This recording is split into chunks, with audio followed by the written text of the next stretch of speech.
Paul tells us to be absent from the body is to be present with the Lord. 2 Corinthians 5:8, we are confident, I say, and willing rather to be absent from the body and to be present with the Lord.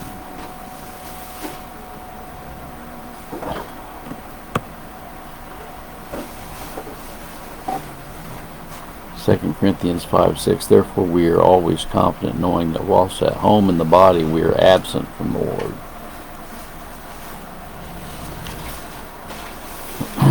You know, all these people spend these thousands of dollars to get their body prepared for burial and to get it embalmed so it'll be preserved, and get a vault to put their coffin in, and on and on and on it goes. The $1,000 was spent. A friend of mine, Dave Hackett, said what I want him to do is just hang my skeleton up to scare people off and say, there hangs my dad, you know. I told Dave this morning, I said, well, you're going to be in a better home, brother, not hanging up on a rusty nail. Okay. But you know, there is this aspect of being absent from the body, you know. This body is going to return to dust, but the soul is going to return to God whom gave it. You know, when we're absent from our body, we're going to be present with the Lord if we're one of His. You know, He told the thief, this day thou wilt be with me in paradise. He was telling the thief that his soul was going to leave his body and return to God.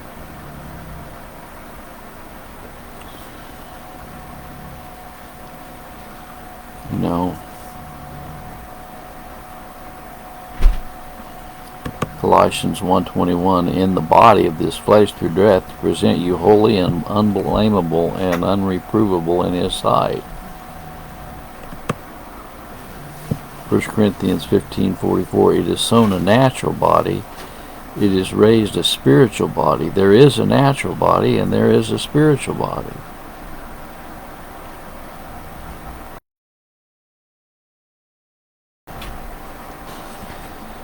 Jude 1:24, now unto you that is able to keep you from falling and to present you faultless before the presence of His glory with exceeding joy.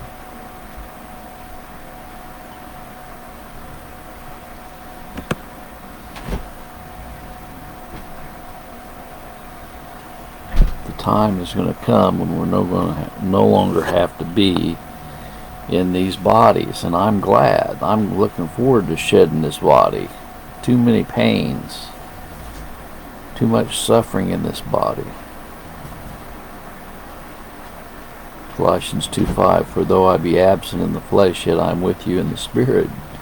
Well, when we're absent in the flesh, we're going to be with the Lord in the spirit, right?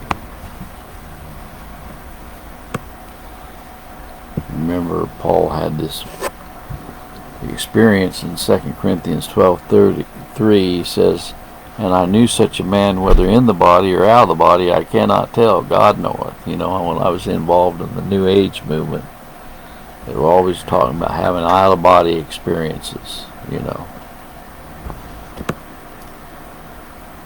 Trying to play God, right? Only God can take us out of this physical body.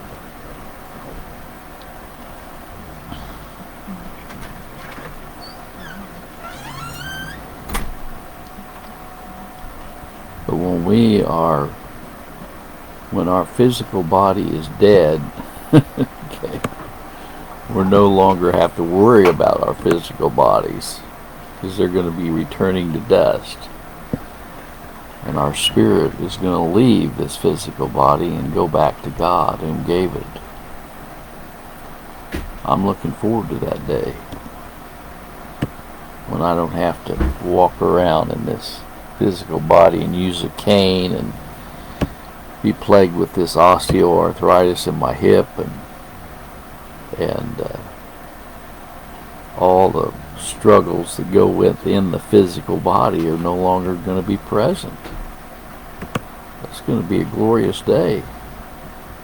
I'm looking forward to it. They used the song, sing the song, "When the Saints Go Marching In." Well, I don't know what all constitutes our glorified bodies. I'm not sure how we're going to get around in heaven, whether we're going to fly or what. We might not be marching in, we might be flying in. I don't know. Anyway, one thing about it, we're not going to be plagued with these old bodies. I guarantee you. Isn't it amazing after Christ rose from the dead how he could go through doors. He could just show up, right? Just show up. He wasn't limited by time or space. I think that's what's going to happen to us when we get our glorified bodies. I don't think we're going to be limited by time. We're going to be in eternity. That song will walk those golden streets. I think it's going to be very interesting. There's a song, "Just Build My Mansion Next Door to Jesus." Well, we don't have any idea what heaven must be. There's a song, "How Beautiful Heaven Must Be. The home of the happy and free."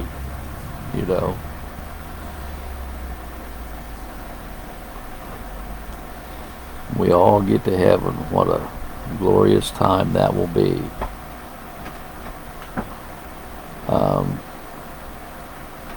That's a great question, Barty Petrie. I'm probably going to get in a lot of trouble by answering your question with a lot of people. Okay. Barty asked, "What do you think about cremation?" I've been thinking about preparing my final arrangements. I've often said that I think that these churches that promote these very expensive funerals and coffins and vaults and burial grounds and headstones, I wonder if they get a take from the funeral homes. My mom and dad were not wealthy people. They both were cremated. And I plan on being cremated. People say, "Well, that wasn't the proper burial in the old..." You know what? I'm not going to spend thousands of dollars, take thousands of dollars away from my wife and my child to stick it in a stupid coffin and in a vault and be whisked away in a limousine, a black limousine, and have people carrying me around and worshiping the dead. I don't believe that cremation is wrong, personally. I think it's a way of saving a lot of money and not being in idolatry. We're going to go into dust to dust. We will return. We're going to get glorified bodies. So that's my answer. Now, a lot of people disagree with me on that, and that's fine. I have a friend of mine, I told him, I don't have any problem with cremation. He goes, "Burning the body? That's pagan." You know what?